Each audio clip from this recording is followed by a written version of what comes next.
Anda berdiri di depan seseorang yang Anda inginkan, entah cinta, perhatian, atau sekadar pengakuan. Namun, yang Anda terima hanyalah penolakan. Anda merasa kecil, tak terlihat, bahkan mungkin mulai mempertanyakan nilai diri Anda. Tapi apa jadinya jika saya katakan bahwa penolakan itu sebenarnya adalah hadiah tersembunyi? Bahwa alih-alih menghancurkan Anda, itu bisa menjadi senjata terbesar Anda? Dunia modern telah mengajarkan kita untuk terus berlari mengejar validasi. Seolah-olah nilai kita bergantung pada pengakuan dari orang lain. Tapi bagaimana jika pendekatan itu salah? Bagaimana jika dengan menggunakan reverse psychology, Anda bisa memutar keadaan sepenuhnya? Hari ini kita akan belajar bagaimana membalik skenario tersebut. 13 pelajaran ini tidak hanya tentang menghadapi penolakan, tetapi juga menggunakannya sebagai kekuatan, sebagai alat untuk membuktikan bahwa hidup Anda tidak bergantung pada siapapun kecuali Anda sendiri.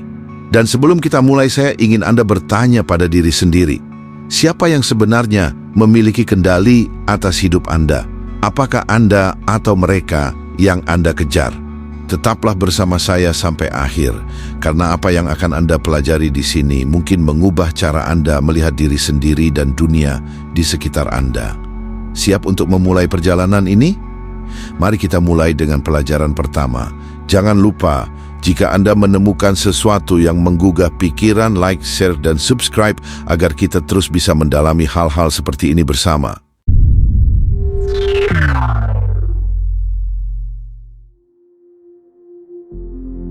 Bayangkan ada seseorang yang menolak Anda.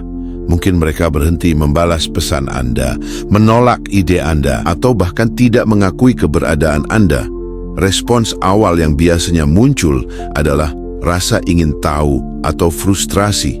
Kenapa mereka melakukan ini? Apa yang salah dengan saya? Namun inilah hal yang jarang kita sadari. Semakin Anda berusaha mencari perhatian mereka, semakin Anda terlihat bergantung pada validasi mereka, dan semakin besar kekuatan yang Anda serahkan kepada mereka. Coba kita renungkan, siapa yang sebenarnya memiliki kendali di sini? Apakah mereka yang menolak Anda, atau Anda yang terlalu fokus pada penolakan itu? Kisah Alexander Agung memberikan pelajaran menarik. Ketika ia mulai menaklukkan wilayah-wilayah baru, ada banyak raja kecil yang meremehkan dan menolak aliansinya. Tapi Alexander tidak membuang waktu untuk membuktikan dirinya kepada mereka. Sebaliknya, ia terus maju, menunjukkan siapa dirinya melalui tindakan, bukan kata-kata. Dan perlahan, orang-orang yang awalnya menolaknya justru berbalik menghormatinya. Apa yang bisa Anda pelajari dari ini? Ketika seseorang menolak Anda, abaikan mereka juga. Jangan memberi mereka perhatian yang mereka harapkan. Fokus pada diri Anda, pada apa yang bisa Anda bangun, bukan pada apa yang mereka pikirkan tentang Anda. Namun, mari kita jujur, ini tidak semudah kedengarannya. Ada dorongan alami untuk ingin dipahami, diterima. Tapi coba tanyakan pada diri Anda, apakah perhatian mereka benar-benar sebesar itu nilainya? Apakah saya mengorbankan kedamaian saya sendiri demi sesuatu yang mungkin tidak pernah bisa saya kendalikan? Ketika Anda memilih untuk mengabaikan seseorang yang menolak Anda sedang membuat pernyataan besar bahwa nilai Anda tidak tergantung pada pengakuan orang lain. Ironisnya, dalam banyak kasus, itulah yang akan membuat mereka mulai mempertanyakan keputusan mereka. Tapi saat itu terjadi, Anda mungkin sudah terlalu sibuk fokus pada pertumbuhan diri Anda untuk peduli lagi. Bayangkan Anda berada dalam situasi ini.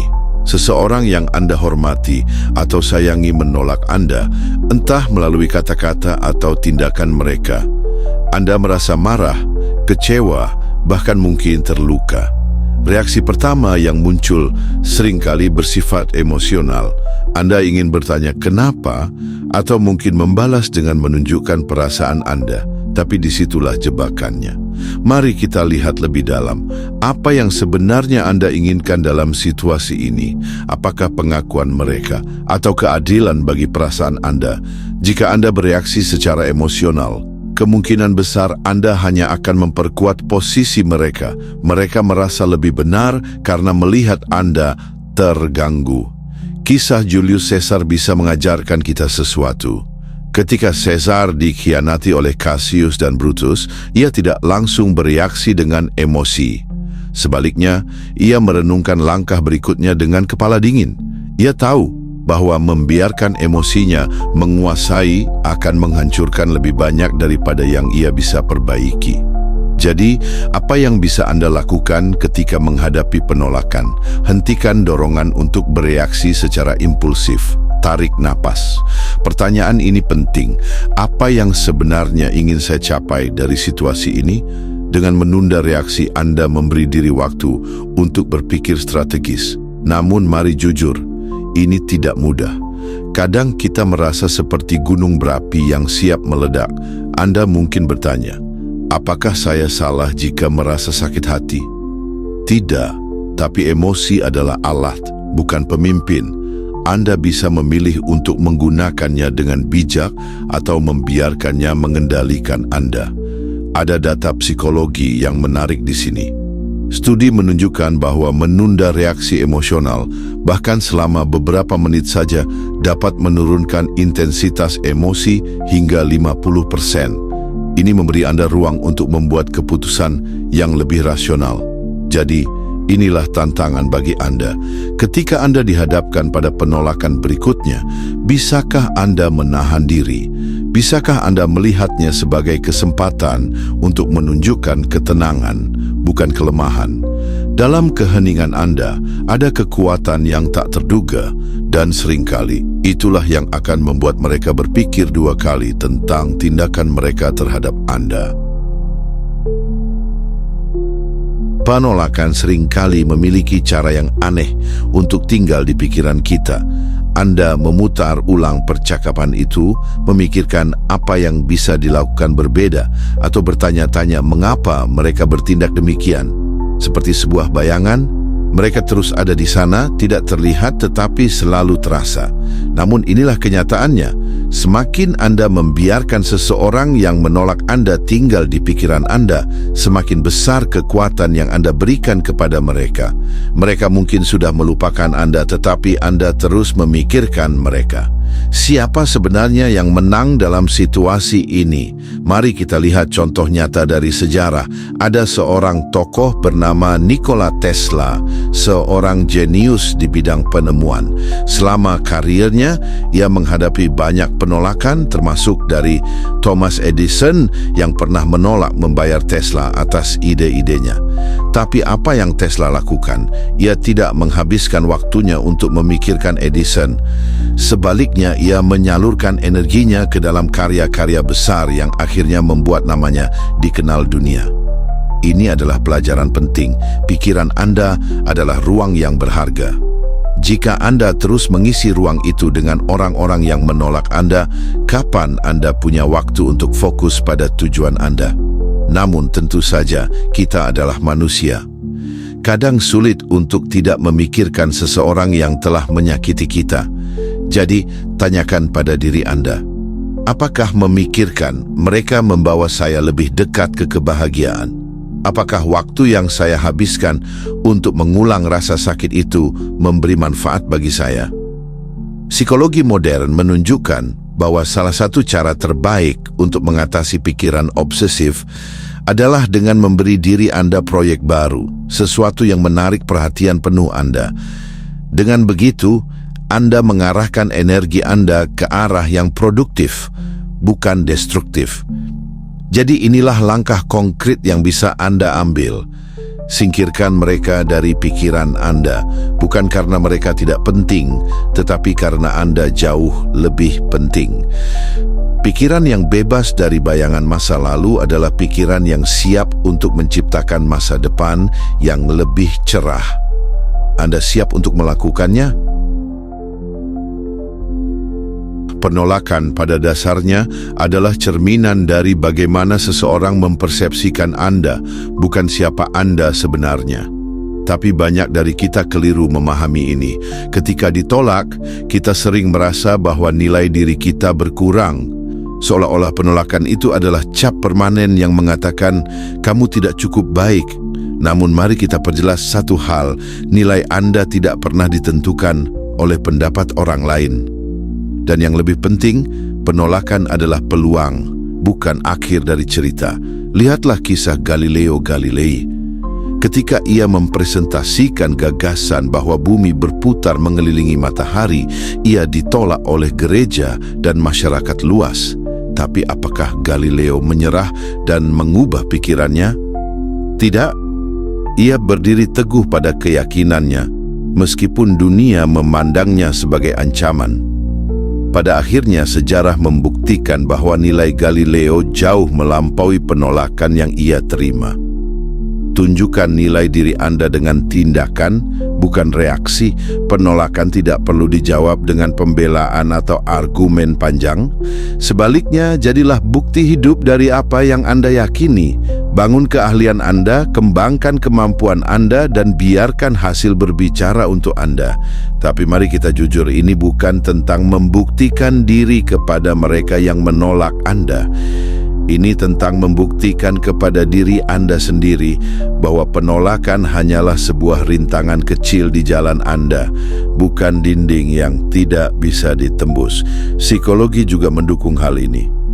Studi menunjukkan bahwa orang yang berfokus pada pertumbuhan pribadi setelah penolakan cenderung memiliki tingkat kepuasan hidup yang lebih tinggi daripada mereka yang terjebak dalam mencoba mendapatkan kembali penerimaan orang lain.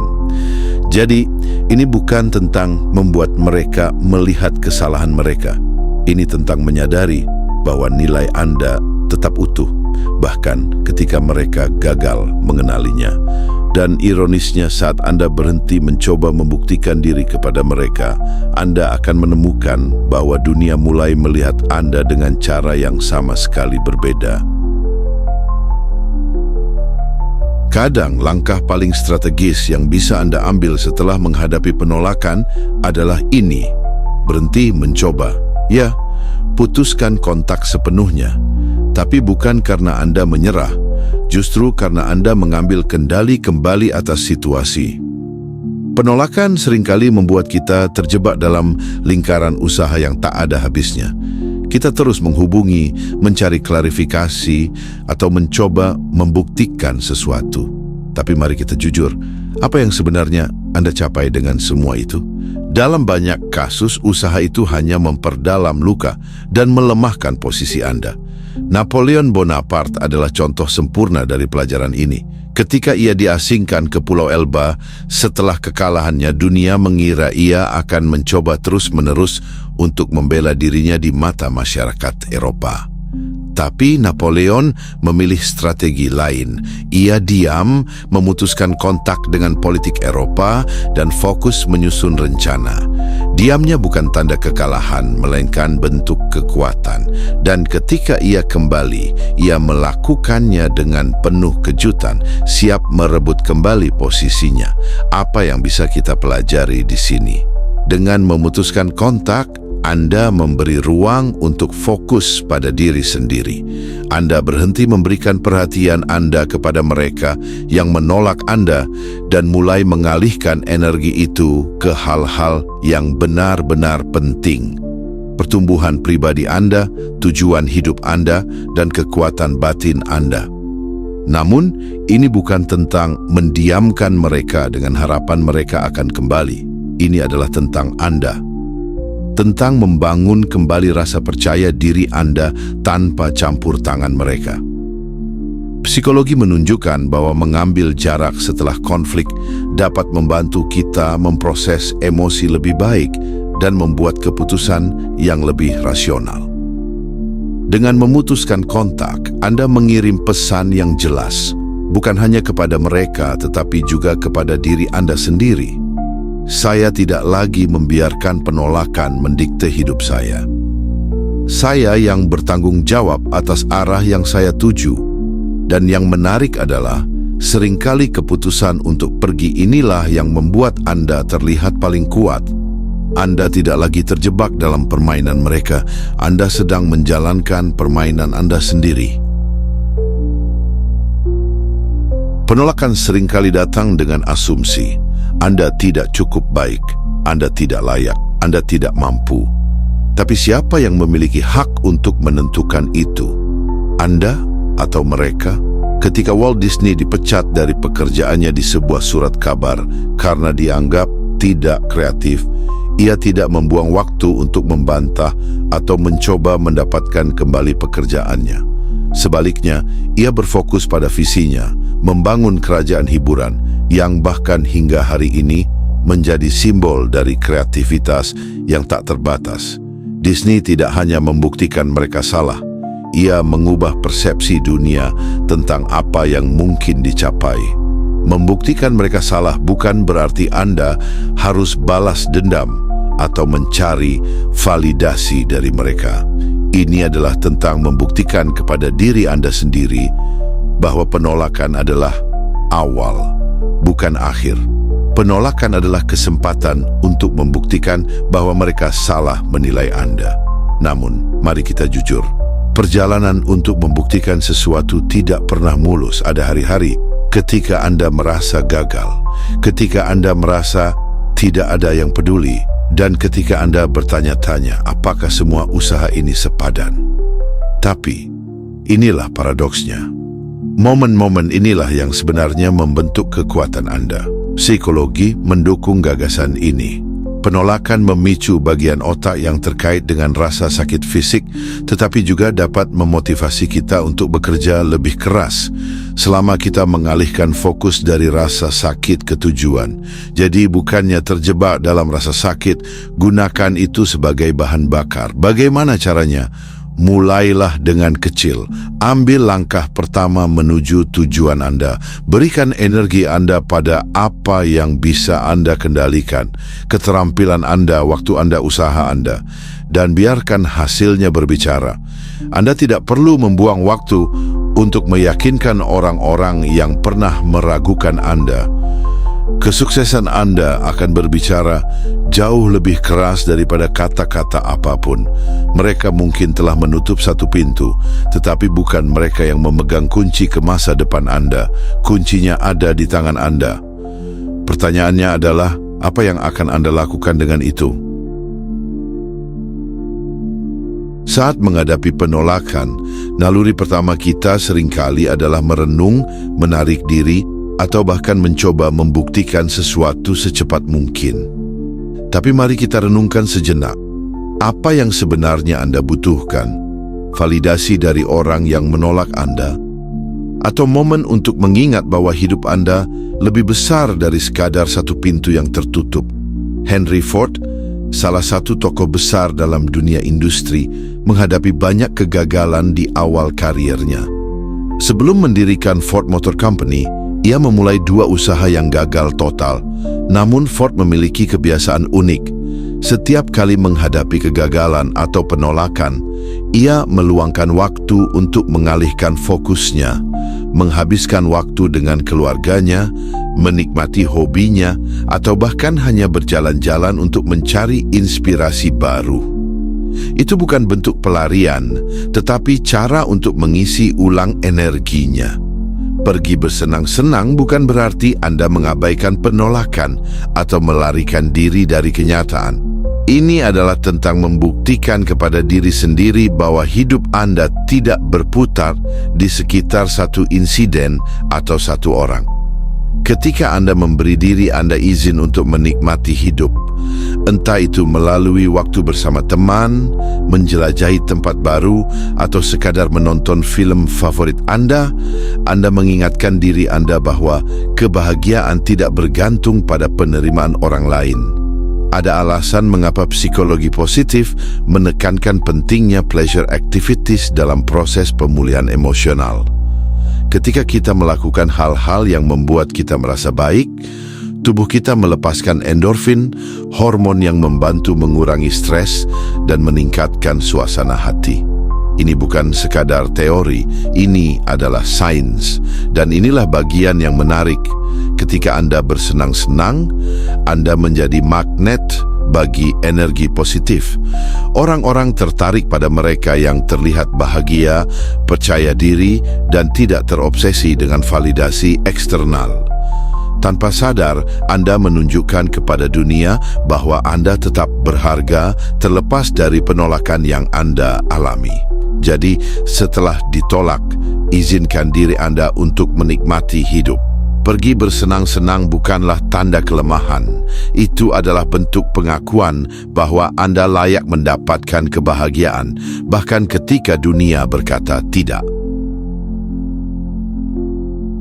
Penolakan seringkali membuat kita merasa kecil, seolah-olah nilai kita ditentukan oleh pendapat orang lain. Tapi, apa jadinya jika alih-alih menyerah pada perasaan itu, Anda menggunakannya sebagai motivasi untuk membangun sesuatu yang lebih besar? Mari kita lihat kisah Oprah Winfrey. Sebelum menjadi ikon media yang kita kenal sekarang, Oprah pernah dipecat dari pekerjaannya sebagai pembawa berita karena dianggap tidak cocok untuk televisi.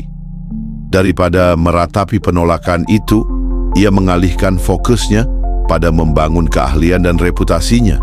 Ia memanfaatkan pengalaman itu untuk menciptakan merek yang akhirnya menjadikannya salah satu wanita paling berpengaruh di dunia. Apa pelajaran di sini? Penolakan adalah peluang untuk membangun kembali status sosial Anda dengan cara Anda sendiri tanpa bergantung pada validasi dari siapapun. Ketika Anda fokus pada pengembangan diri, baik itu melalui keterampilan baru, pencapaian profesional atau kontribusi nyata pada komunitas Anda, status sosial Anda akan tumbuh secara alami. Namun, mari kita jujur, membangun status sosial bukanlah jalan yang mudah. Anda mungkin harus menghadapi skeptisisme, tantangan, bahkan lebih banyak penolakan. Tapi inilah kekuatannya. Setiap langkah kecil yang Anda ambil untuk meningkatkan diri adalah bukti bahwa Anda lebih besar dari penolakan itu. Psikologi menunjukkan bahwa status sosial seringkali berkaitan dengan bagaimana kita memandang diri sendiri. Ketika kita merasa percaya diri dan kompeten, itu tercermin dalam cara kita berinteraksi dengan dunia. Orang lain merespons energi itu, dan secara bertahap status sosial kita meningkat. Bangun jaringan Anda. Berkontribusi pada proyek yang berarti. Perlihatkan kemampuan Anda tanpa berlebihan. Ketika Anda fokus pada hal-hal ini, Anda tidak hanya membuktikan kepada dunia bahwa Anda layak dihargai, tetapi juga menunjukkan kepada diri Anda sendiri bahwa penolakan tidak pernah mendefinisikan siapa Anda. Ingat, status sosial bukan hanya tentang apa yang orang lain pikirkan tentang Anda. Ini tentang bagaimana Anda memposisikan diri Anda dalam hidup sebagai seseorang yang pantas mendapatkan ruang, pengakuan, dan kesuksesan. Penolakan adalah awal, bukan akhir. Pertanyaannya, apa langkah Anda berikutnya? Kadang-kadang, penolakan terasa seperti suara yang terus-menerus bergema di kepala Anda. Suara itu berkata, kamu tidak cukup baik, atau kamu tidak layak berada di sini. Tapi inilah paradoksnya, semakin Anda fokus pada mereka yang menolak Anda, semakin besar kekuatan yang Anda berikan kepada mereka. Jadi, bagaimana jika Anda bertindak seolah mereka tidak pernah ada? Lihatlah kisah Nikola Tesla, seorang jenius yang sering diabaikan oleh rekan-rekannya di dunia ilmiah. Salah satu momen paling mencolok adalah ketika ia ditolak oleh Thomas Edison yang meremehkan ide-ide revolusioner Tesla tentang arus bolak-balik AC. Namun, Tesla tidak terjebak dalam mencoba mendapatkan penerimaan dari Edison atau membuktikan nilainya langsung kepada Edison. Ia terus bekerja, menyempurnakan teknologi yang akhirnya mengubah dunia. Bertindak seolah mereka tidak ada bukan berarti Anda menyangkal rasa sakit dari penolakan itu. Ini berarti Anda tidak membiarkan rasa sakit itu mendikte langkah Anda. Anda mengalihkan energi Anda dari mencoba memenangkan mereka ke dalam membangun sesuatu yang lebih besar untuk diri Anda sendiri. Psikologi mendukung pendekatan ini. Ketika kita berhenti memberikan perhatian pada orang-orang yang menolak kita, otak kita memiliki ruang untuk fokus pada hal-hal yang benar-benar penting.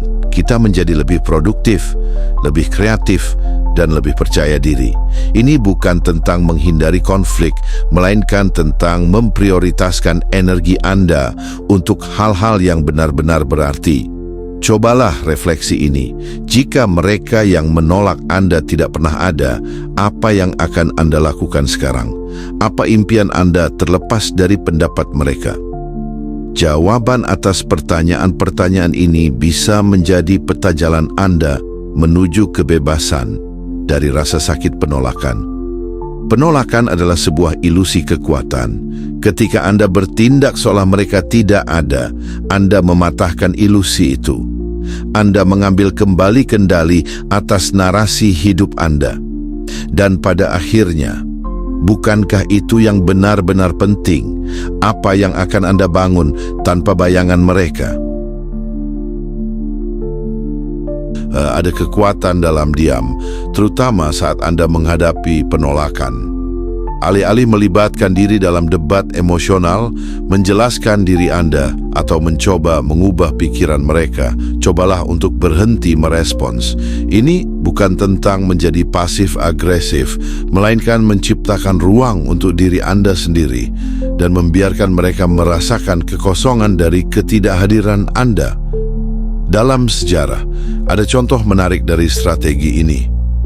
Eleanor Roosevelt, salah satu wanita paling berpengaruh dalam sejarah Amerika, seringkali menghadapi kritik tajam dan penolakan karena pandangan progresifnya. Daripada bereaksi langsung atau menyerang balik kritik tersebut, ia memilih untuk tetap tenang dan fokus pada pekerjaannya. Sikap diamnya bukan tanda kelemahan, melainkan sinyal kekuatan, pesan bahwa ia tidak membutuhkan validasi dari mereka yang tidak menghargai nilai-nilainya. Diam juga memiliki dasar psikologis yang kuat. Penelitian menunjukkan bahwa ketika seseorang menerima respons diam setelah mencoba memprovokasi atau menolak seseorang, mereka cenderung mempertanyakan tindakan mereka sendiri. Dalam banyak kasus, mereka akan lebih menghormati Anda karena ketenangan dan keteguhan Anda dibandingkan dengan respons yang emosional. Namun, memberikan perlakuan diam tidak berarti memendam rasa sakit atau amarah secara internal. Ini adalah kesempatan untuk mengambil jeda, memulihkan perspektif Anda, dan membangun kembali kekuatan Anda. Diam adalah alat yang memungkinkan Anda untuk merespons situasi dengan logika, bukan emosi. Pikirkan ini, ketika Anda diam, Anda menciptakan jarak yang memungkinkan mereka melihat siapa Anda sebenarnya tanpa gangguan argumen atau pembelaan diri. Penolakan mereka menjadi refleksi dari mereka, bukan Anda. Jadi, lain kali Anda menghadapi penolakan, coba berikan perlakuan diam. Biarkan tindakan Anda, bukan kata-kata Anda yang berbicara. Pada akhirnya, kekuatan yang sesungguhnya tidak terletak pada seberapa keras Anda bersuara, tetapi pada ketenangan yang Anda pelihara di tengah badai. Ketika seseorang menolak Anda, naluri pertama yang sering muncul adalah mencoba memenangkan kembali perhatian atau penerimaan mereka. Namun, memohon perhatian adalah salah satu cara tercepat untuk kehilangan harga diri Anda. Jika penolakan adalah pintu yang tertutup, maka memohon perhatian adalah mengetuk tanpa henti pada pintu itu, berharap seseorang di dalam berubah pikiran. Namun mari kita pikirkan ini sejenak.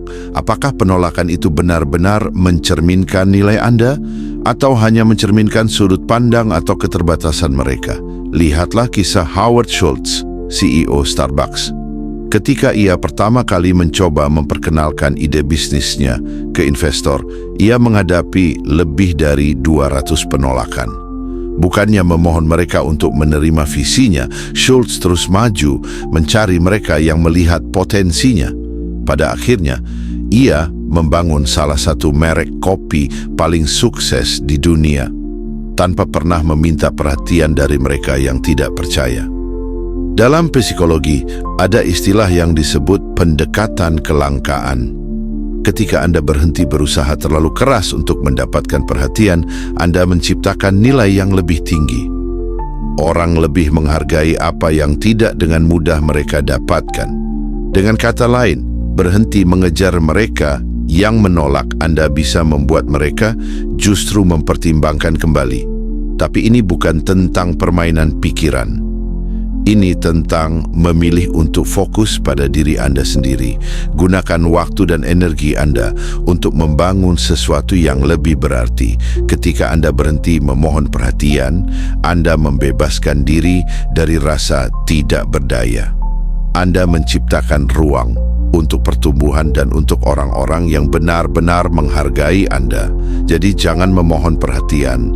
Biarkan mereka yang menolak Anda tetap berada di posisi mereka. Fokus pada perjalanan Anda sendiri, dan pada akhirnya Anda akan menemukan bahwa perhatian yang Anda butuhkan datang dari diri Anda sendiri. Bukankah itu perhatian yang paling penting?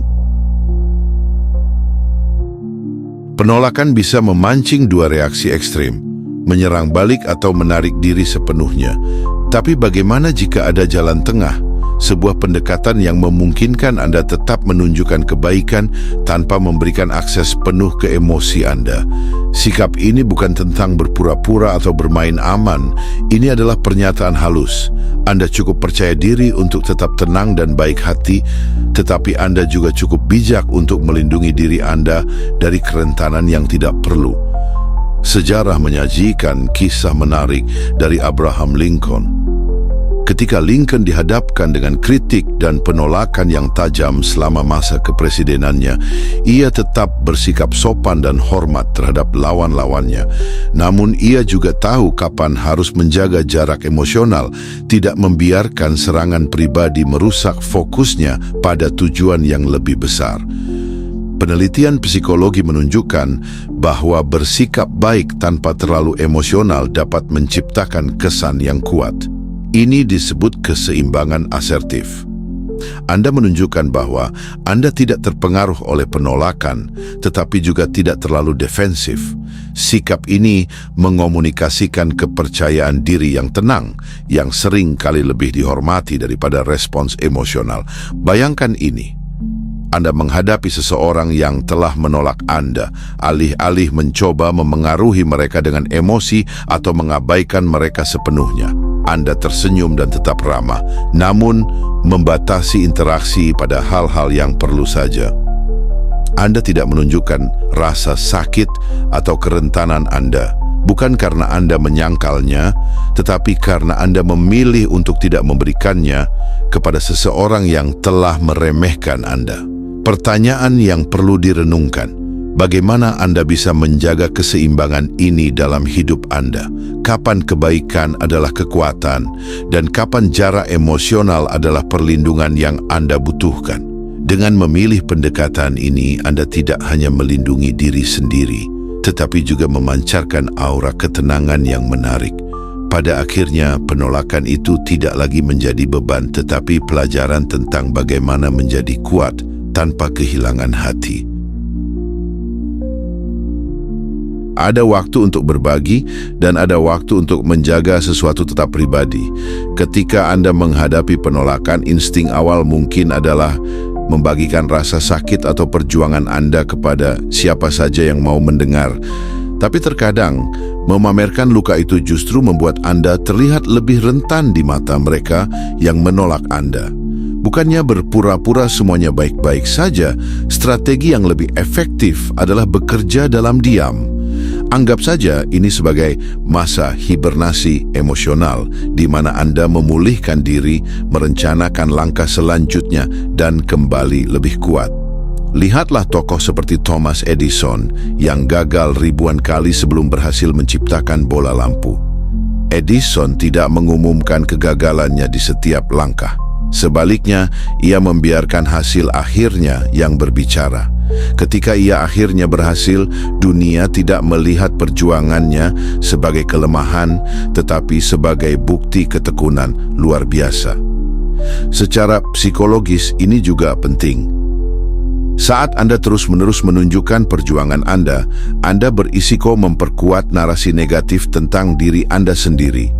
Tetapi dengan bekerja secara diam-diam, Anda menciptakan ruang untuk membangun kembali kepercayaan diri tanpa gangguan dari opini luar. Bayangkan ini, seseorang yang menolak Anda melihat Anda diam dan tetap bergerak maju. Mereka tidak tahu bagaimana Anda bangkit dari keterpurukan. Tetapi ketika Anda muncul kembali, Anda adalah versi yang jauh lebih kuat dari sebelumnya. Penolakan mereka tidak lagi relevan dan perjuangan Anda menjadi kekuatan internal, bukan tontonan publik. Pertanyaan pentingnya, kepada siapa Anda membagikan perjuangan Anda dan untuk apa? Apakah itu untuk mencari validasi ataukah untuk mendapatkan dukungan sejati?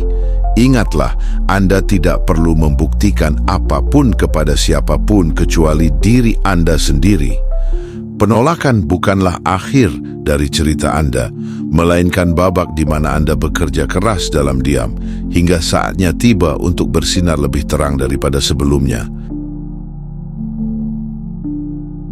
Penolakan adalah guru yang brutal, tetapi ia memberikan pelajaran yang tidak bisa Anda pelajari di tempat lain.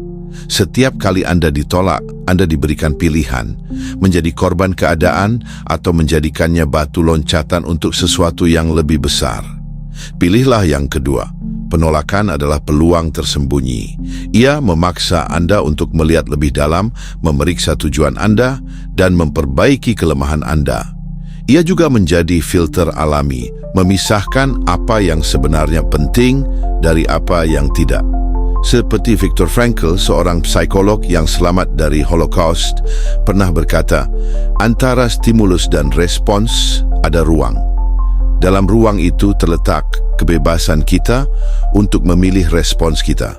Dalam respons kita terletak pertumbuhan dan kebebasan kita. Penolakan hanyalah stimulus. Bagaimana Anda merespons itulah yang menentukan siapa Anda. Apapun yang Anda hadapi sekarang, ketahuilah ini. Anda lebih kuat daripada yang Anda kira. Penolakan bukanlah akhir dari perjalanan Anda. Ia adalah awal dari babak baru, babak di mana Anda mengambil kendali penuh atas hidup Anda. Sepanjang pelajaran ini, kita telah melihat bagaimana penolakan dapat menjadi alat untuk membangun kekuatan, fokus, dan harga diri. Dari mengabaikan mereka yang meremehkan Anda hingga menjaga jarak emosional, setiap langkah bertujuan untuk mengembalikan kendali kepada Anda. Ini bukan tentang membalas dendam atau membuat mereka yang menolak Anda menyesal. Ini tentang menjadi versi terbaik dari diri Anda, terlepas dari apa yang orang lain pikirkan. Jadi, bagaimana Anda akan menggunakan penolakan untuk keuntungan Anda?